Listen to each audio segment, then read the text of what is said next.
बिस्मिल्लाहिर्रहमानिर्रहीम। आज का सवाल बहुत आम है।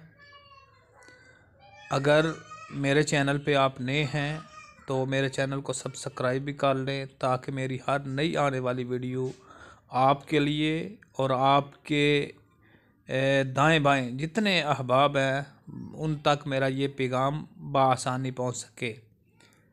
आया आज का सवाल कि क्या गुस्ल के बाद वज़ू करना ज़रूरी है।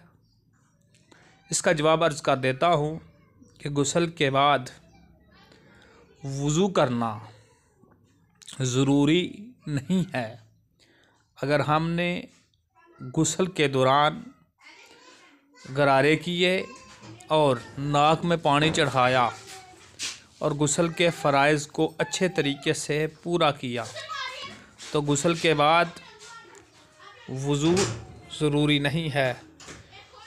गुस्ल के फ़राइज़ के साथ हमने जब गुस्ल किया तो वज़ू भी साथ हो गया।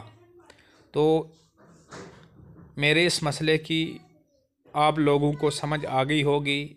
अल्लाह पाक हज़ूर सल्लल्लाहु अलैहि वसल्लम के तुफ़ैल हम सब की मग़फ़िरत फ़रमाए, हमें दुनिया आखिरत की हर नेमत से माला माल फ़रमाए, दुनिया की भी नेमतों से माला माल फ़रमाए और आखिरत की नेमतों से भी माला माल फ़रमाए।